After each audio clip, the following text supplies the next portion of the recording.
Je me connecte à ma page d'accueil sur YouTube et je vois très souvent des vidéos de gens qui veulent changer, qui veulent me changer, qui veulent changer ma vie, changer mes habitudes, changer mon état d'esprit. Quelqu'un m'a dit récemment que je faisais du développement personnel et j'avoue que ça m'a fait sourire, que j'ai senti comme un petit hic intérieur parce que oui, je veux changer, oui, je veux optimiser mon quotidien, oui, je lis des bouquins de développement personnel, je t'accompagne dans mes ateliers pour que tu vives bien tes projets, ta vie.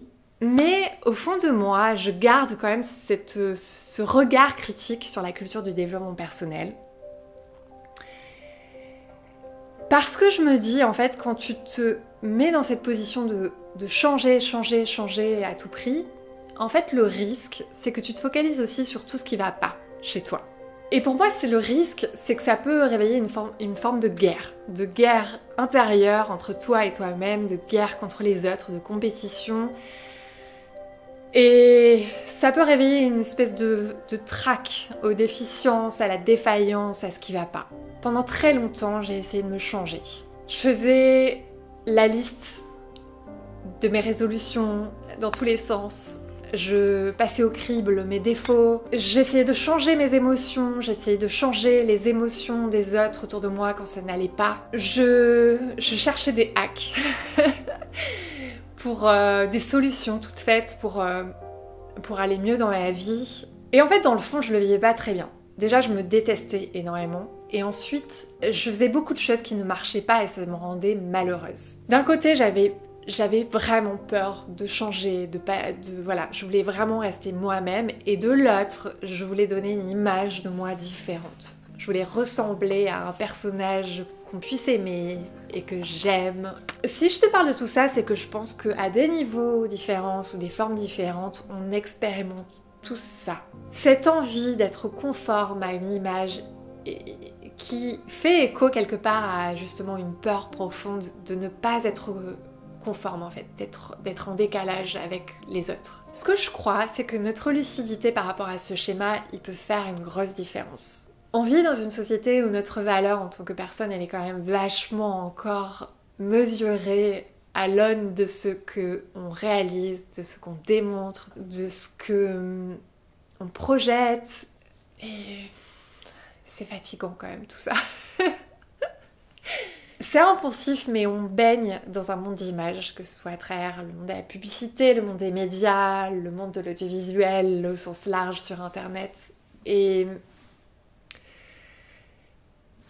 tout ça, ça contribue à nous influencer dans ce qu'on veut devenir, en fait. Ça influence notre psyché, ça influence certainement notre personnalité.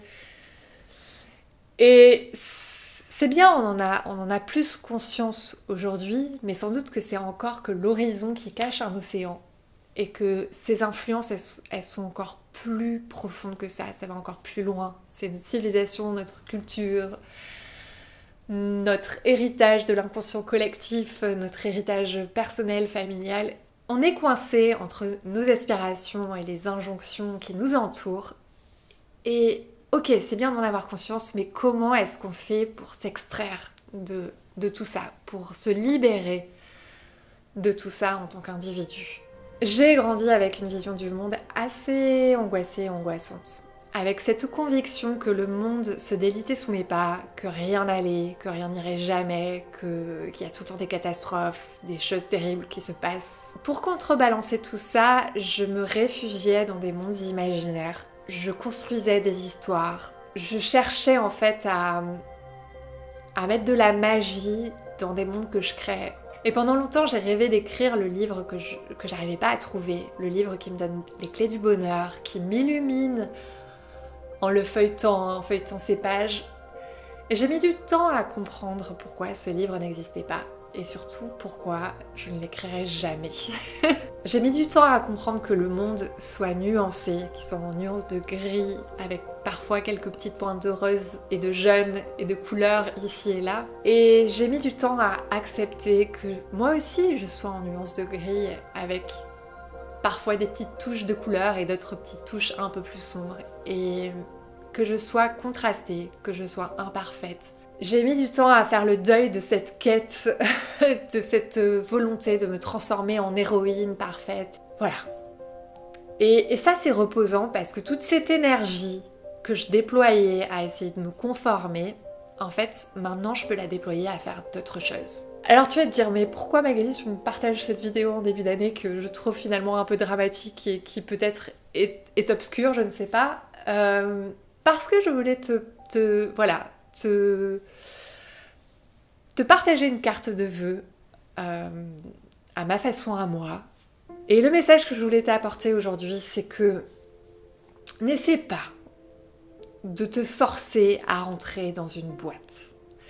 D'essayer de te changer, de te modifier, de t'amputer d'une partie de toi-même pour rentrer, pour te faire rentrer dans cette boîte préfabriquée dans laquelle beaucoup de gens aimeraient que tu rentres. Enfin, beaucoup de gens, c'est parfois même une projection de nous, en fait, qui pensons que il faudrait qu'on rentre dans cette boîte, mais en fait, en vrai, dans ta vie, tu peux avoir le choix, je pense, de rentrer ou pas dans cette boîte. Ou de faire des concessions, des compromis, de peut-être enlever des pans de la boîte pour t'ouvrir des fenêtres vers ce qui, toi, te fait rêver, ce qui te fait vibrer. Ou d'essayer carrément de déconstruire la boîte et puis d'en reconstruire une autre à ton image qui te permette toi de rentrer dedans. Peut-être que tu n'arriveras pas à la construire tout de suite, cette boîte. Peut-être qu'il te faudra du temps, et je pense qu'il faut du temps pour la construire, sa boîte. Peut-être qu'il te manquera des pans, des bouts de toi. Peut-être qu'il y aura des fuites au début. Peut-être que tu pèseras jamais le crépi. Mais je pense que c'est important de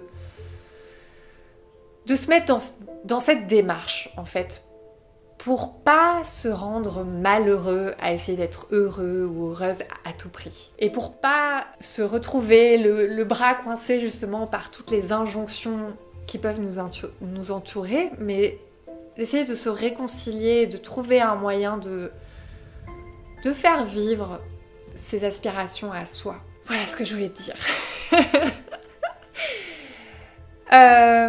Donc j'espère que c'est pas trop obscur. En plus, je réalise que je suis dans une ambiance obscure pour cette vidéo. C'était pas... Voilà.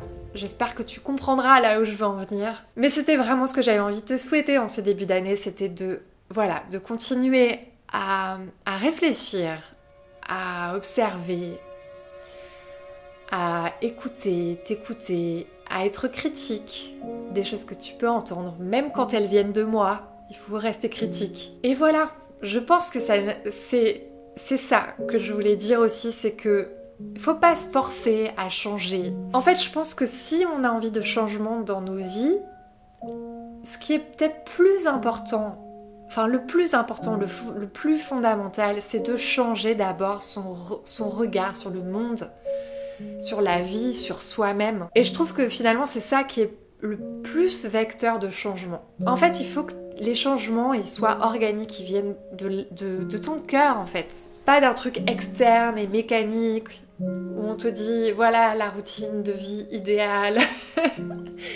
Parce qu'en fait on est tous différents et on a tous des façons différentes d'aimer kiffer notre vie aussi. Je vais m'en aller sur ce point, je pense.